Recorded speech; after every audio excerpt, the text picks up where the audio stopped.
Emma Lenny Benye o Nílé lóko. Ẹ sì kú dédé àsìkò yìí. Hello everyone, it's Aderunke again. I hope your day is going well. Today I'd like to talk about another metaphor. You may have heard it. You may have never heard it. You may have heard it and not at the time not known what it means. So yeah, I'll be explaining it today. The metaphor is Níyán Doka Laamu. Níyán Doka Laamu. Níyán Doka Laamu. What does it mean when you hear this phrase?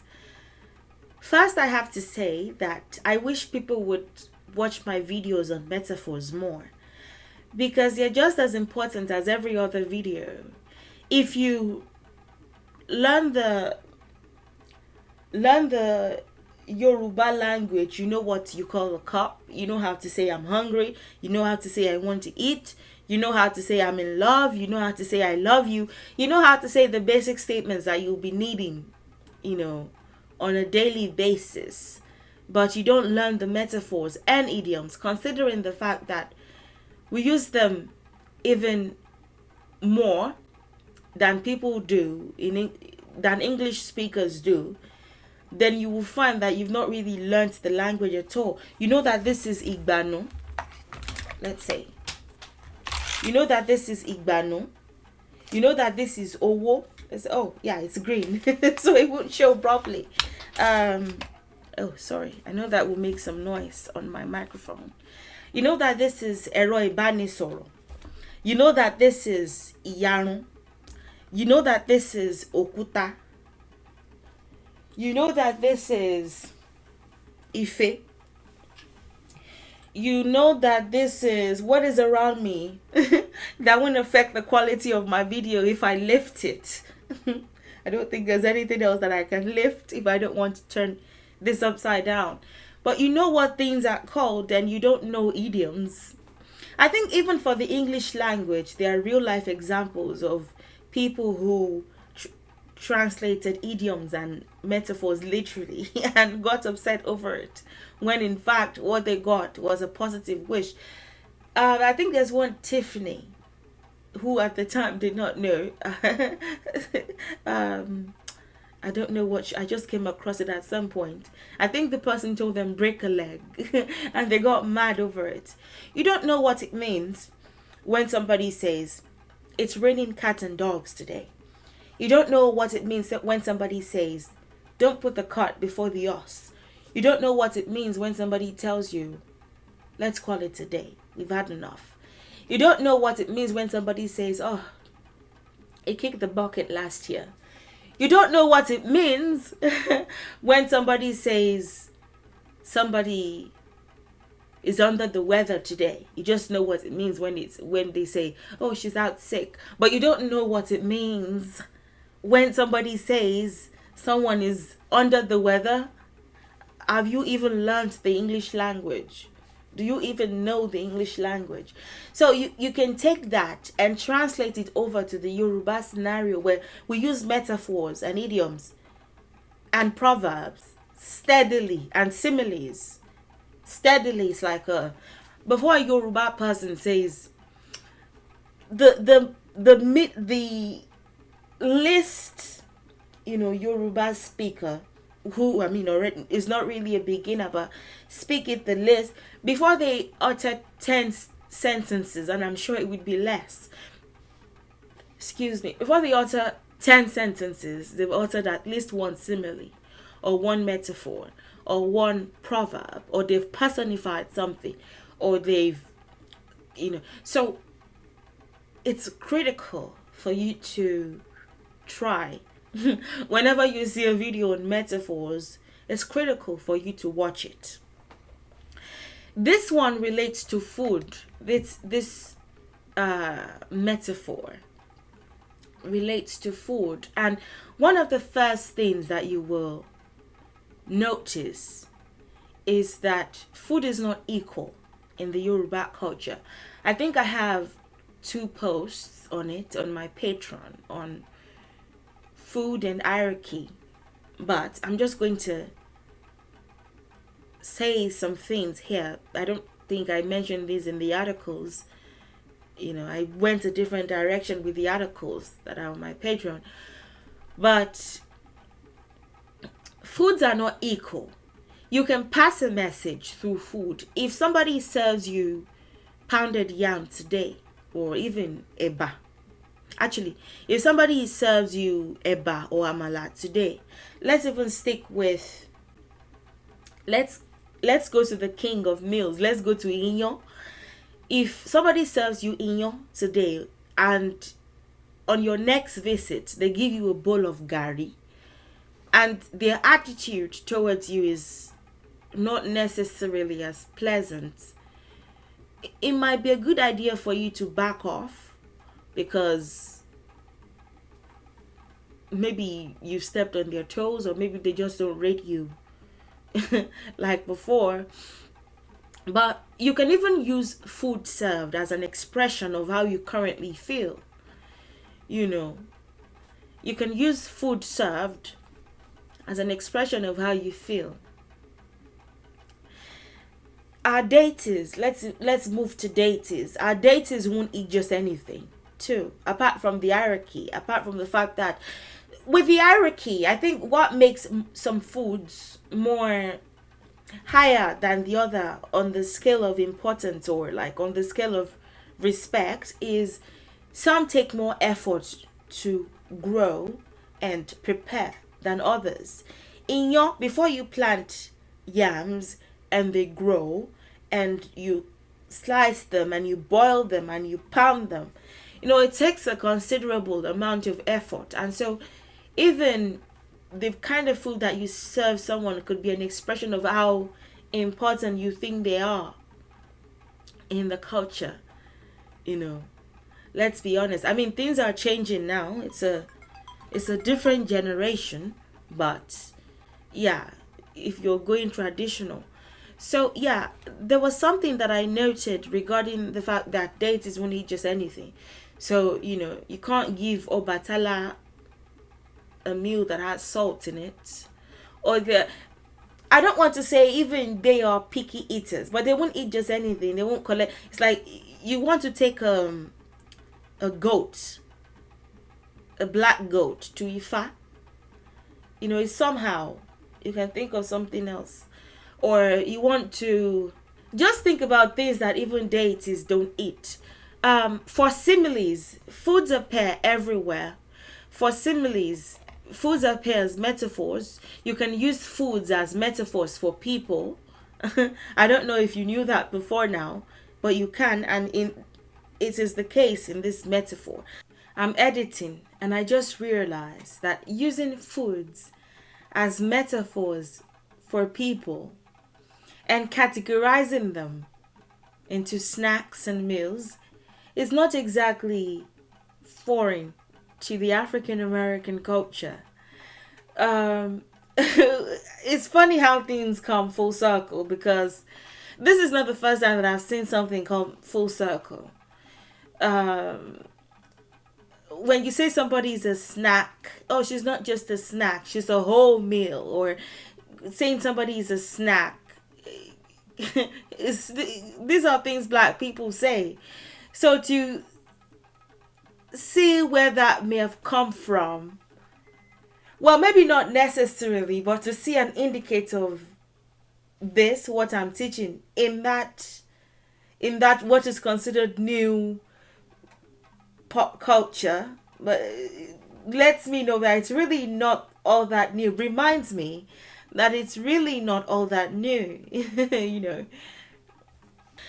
If you think of similes, you think of statements like "Oh God, be a meji." That is you using food as a simile, as a simile to describe somebody. If you say "Oh God, be a meji," you're saying somebody is daft. Like Eko is made from corn. I think fermented corn. Actually, is it necessarily fermented? I think so. Eko is made from corn. So if you have typically you have 2 wraps of Eko, and maybe 2 wraps of moi moi. The way that you, with the traditional leaves, if you're going to be satisfied, you need at least two.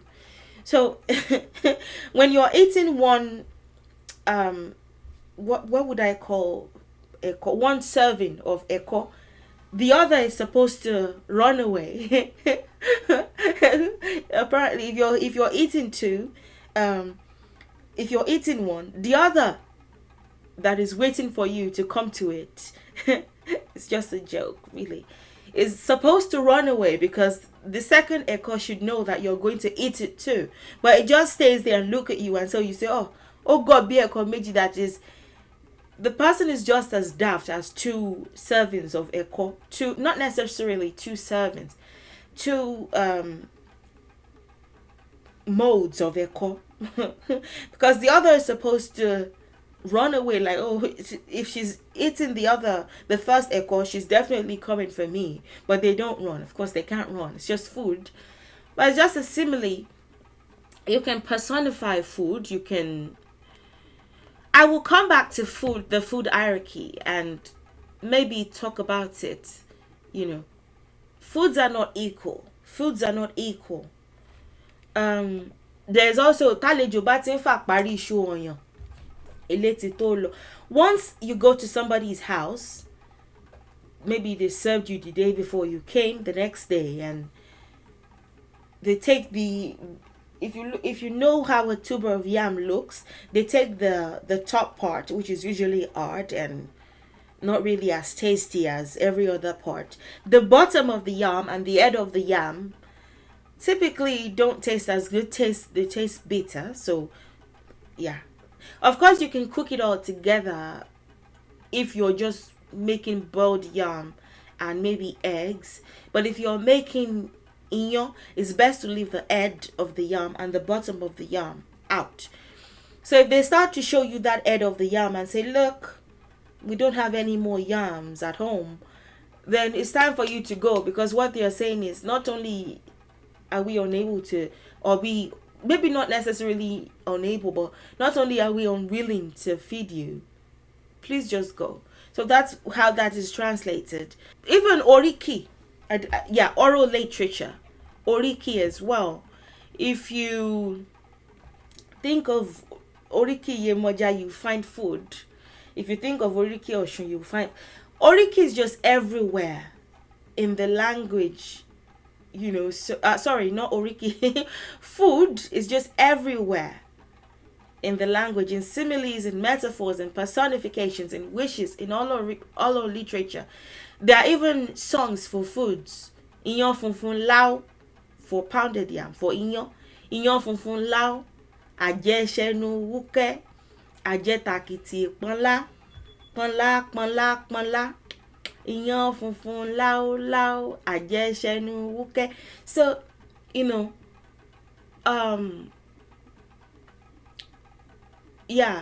I'm trying to think of one for amala. I only remember Afari Korodu of Moyala Mala, but that's a different one. If you think of Oriki Yemoja, let me think of one. Morabi amola bi ako, ewa warugbo odo ti je gbo funfun. Bí òkú ni bí òye ni wọ́n mọ̀. Ó dá mi lójú tàdá pé Yemoja ṣàníyà kọ mi ọlọ́lá rẹ́yìn pọ́n ṣọ̀gbó sí. Ọlálé ní bọ̀ kẹ́rì òkun. See? Egbo funfun is featured in that part. In that oriki, there are several orikis for Yemoja. There's an oriki Oshun that is intertwined with oriki Jesha. Sort of blended. Èmi ò ní kàgbà Jesha ládé kojú kí mọ́mọ́ jobi tó bá gbó. Ìyá mi wọ́n mọ̀ pé ọ nígbà gbogbo ni ládé kojú ọmọ aródò dẹmúyàn jẹ. Obi is featured in the first line. Iyan is featured in the second line. Ọmọ Ìjẹ̀ṣà Ogúnràlú, ọmọ arìn lọ́sìn. Ọmọ Elékú tẹ̀yìn lówù ìdíbòkun. Bàbá mi àkàrà gbangba lówù ìníjẹ̀ṣà. Adùndùn tán lówù ìnípọ̀n dánú lé àwọn yèmí agbọ́n poro ní moye. Ìjẹ̀ṣà t'Ogúnràlú, ọmọ arìn lọ́sìn. ó bá yèyé ju ọládé kojú yá mi torí pé wọ́n jẹ ẹ̀gbẹ́ ni ó bá yè mí Àbẹ̀ní jó torí pé wọ́n jẹ àkàrà àkàrà mo bá ládé kojú Àbẹ̀ní jó torí pé wọ́n rè gbọ́mọ lọ́rẹ̀ o ìwọ rọ̀gùn ọlọ́rọ̀ tún ní jẹ́jẹ́. You know, so if you look at the orikis, you will find food as well. So all these I will revisit, but my point exactly is, you know, food is much more than food in the Yoruba culture. So far stated that metaphors and idioms are important to learn, and food is much more than food in the Yoruba culture. Food is everywhere. The foods that will be featured today are Niyan and Oka or Amala. This is what Niyan looks like. This is like the king of meals, really. As far as Yoruba meals are concerned, Niyan. This is Niyan. And this is Oka or Amala. This is Oka or Amala. This is Oka or Amala again. I'll come back to this. I'll come back to this because there's a chance that somebody will take colorism and run with it as far as this is concerned. So I'll come back to it. But these are the meals in question. This is Niyan. This is Oka. You can call it Oka. You can call it Amala. Níyán, Nílé, Doka, Laamu. If you expand the statement, Níyán, Nílé, Doka, Laamu, you get Ní, Níyán, Ní, Ilé, Da, Oka, Ní, Àmú. This is a contraction of two words. This is a contraction of two words. This is a contraction of two words. This is a contraction of two words. In the Yoruba language, we like to combine words. I have a video on it, slightly older, but still as effective. When you combine Ní, Níyán, you get Níyán, and so on and so forth. So, Ní, Níyán, Ní, Ilé, Da, Oka, Ní, Àmú. What do these words mean? Ní, the first Ní is to have. We have homonyms. So words that are written the same way, pronounced the same way, but don't exactly mean the same thing. We have homonyms. So Ní, the first Ní is to have. Níyán is pounded yam. This is what it looks like. It's made from yams. You take the yam, you slice it, you remove the skin, you boil it, but don't overboil because then you have a problem.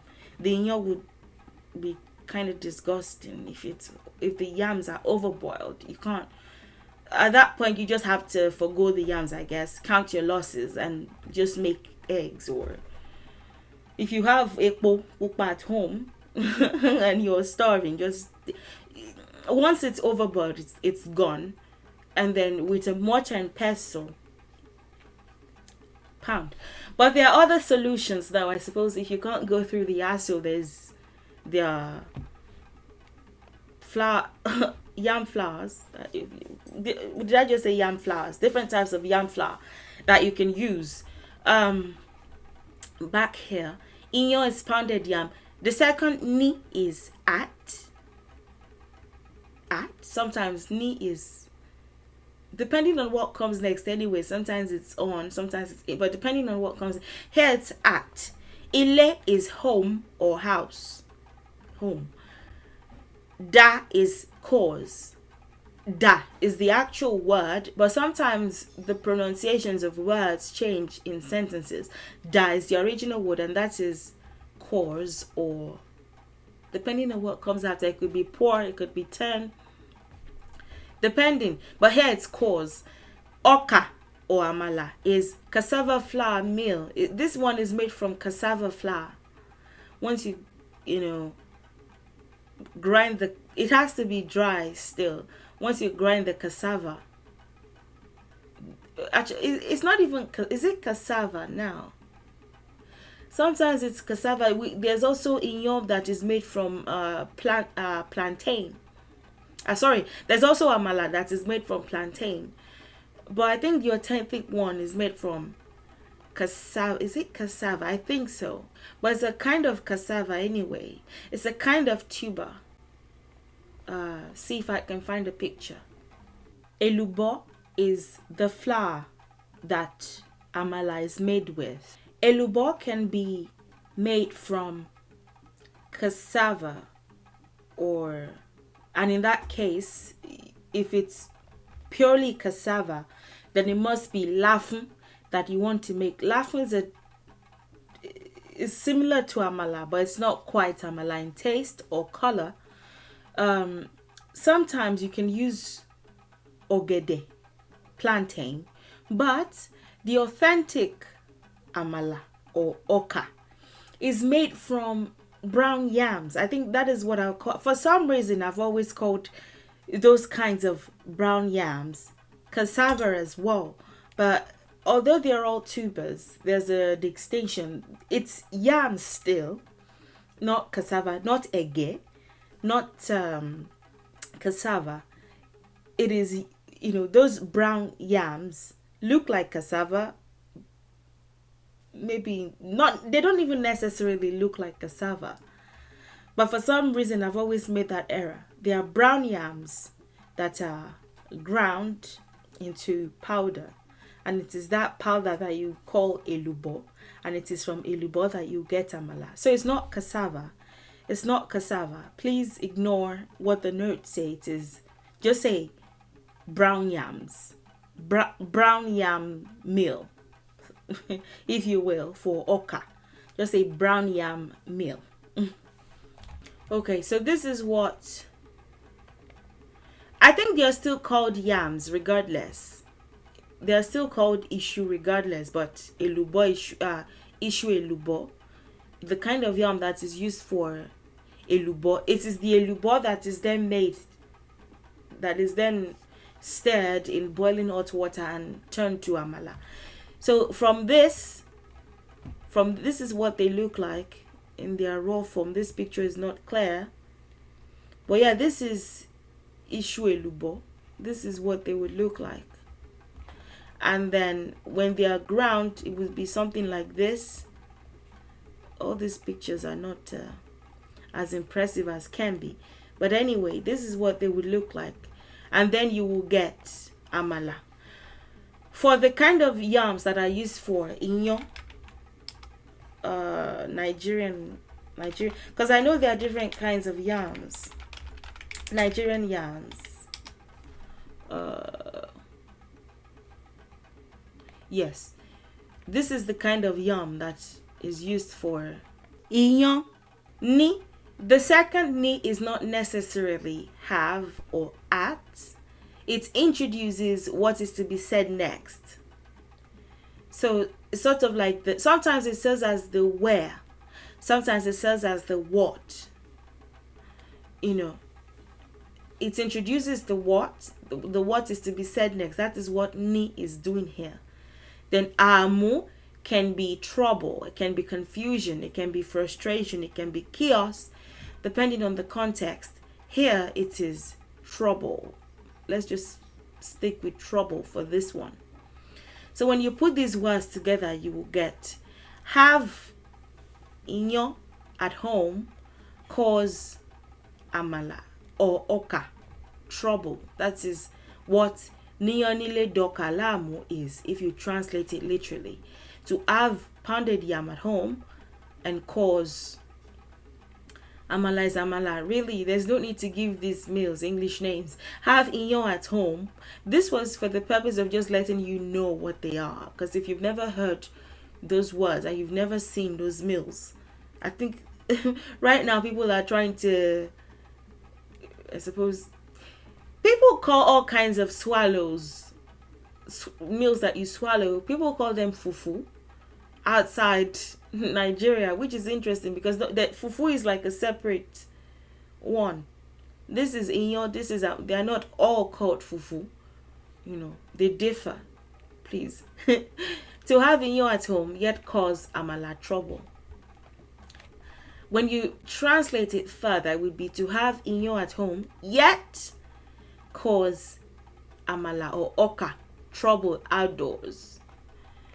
What it means essentially is to have this at home yet cause this trouble.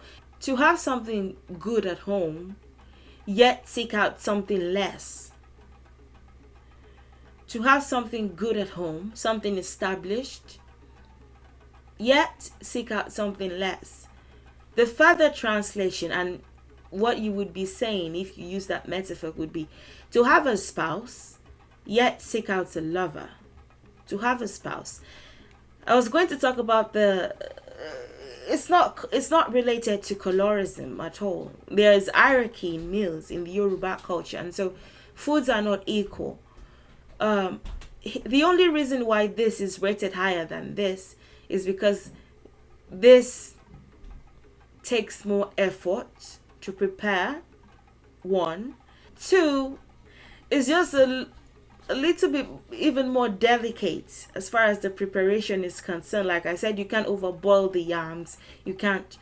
So it's not because this is white and this is darker than this, because it's just the quality of what they are made with. I don't know if I still have that screen open. It's not showing. But it's not, don't take colorism and run with it as far as this metaphor is concerned. Don't say, oh, to have this and then, oh, this is to have a lighter skinned person yet go after a darker skinned person, or any of the crazy things that people tend to do as far as statements are concerned. No, it's just effort here. To have a spouse yet seek out a lover. Here, the metaphor for the wife is Niyan. The metaphor for the prospective lover or the lover, if the person already agreed, is amala. So this is the wife, this is the side chick, if you will. This is rated higher than this, so use this as a metaphor for the wife, this as a metaphor for the, not necessarily, again, it would depend on the household. Like I said, some deities would appreciate one kind of meal, others will reject it and be like, what is this what is this what is this trash? So it really depends on the household and the people involved. If somebody doesn't like this meal, in the rare event that somebody doesn't like Niyan and they prefer, then this would be higher on the scale to them than this. So again, you have to be like the chameleon and go with the flow of wherever you are and whoever you're dealing with. So so when you say Adekogbe ti Níyán Nílé, ó sì tún Doka Laamu, if somebody says, what's the tea with Adekogbe? Yeah, and you say Adekogbe ti ni, or you hear Adekogbe ti Níyán Nílé, ó sì tún Doka Laamu, you're saying Adekogbe has a wife, yet is chasing a lover, outside the home. It's chasing a side chick. This is the wife, this is the side chick, if you can already tell. So Adekogbe ti Níyán Nílé, ó sì tún Doka Laamu would mean that somebody has a wife, has something really better than what they're chasing after, yet they're still chasing after the ephemeral, the substantial. One thing about amala is, I think it contains a high level of water. Considering authentic Niyan is made out of yams, they're just boiled and softened. But with elubo requires not a lot of water, but a considerable amount of water. Niyan, you don't need to it doesn't need to be fully soaked to the far away from the brim even. further from the brim. It just needs to be right where the yam is. But for this takes more water. So at the end of the day, it's not even as filling. You take amala, and once you belch, after a while you start to starve. It's just water. High level, not necessarily high. Again, it depends on the number of people that you're feeding. But it contains a lot of water. It's not as filling, not as substantial, not as high on the scale as this. This is higher on the scale.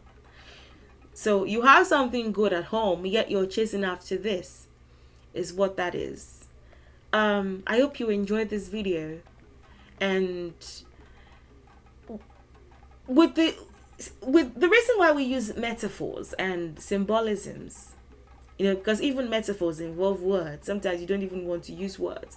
But the reason why we use metaphors is some things are better left barely expressed. We say, like I said in my first video on Yoruba lessons for beginners, not everything has to be stated literally. You can insinuate, you can give clues. Not everything has to be said literally. I mean, these are not just clues. These are substantial statements, but they are not necessarily literal. So some things don't have to be said. Oh, he's cheating on his wife. Some things can be said metaphorically anyway. The Yoruba mindset. Please comment below. Let me know what you think. Let me know what the tea is, and subscribe to help me grow my channel. Thank you very much. Thank you to my supporters on Patreon and my YouTube members. If you'd like to join, please feel free. Thank you for your time, and I'll see you in the next video. Enjoy the rest of your day, and bye for now.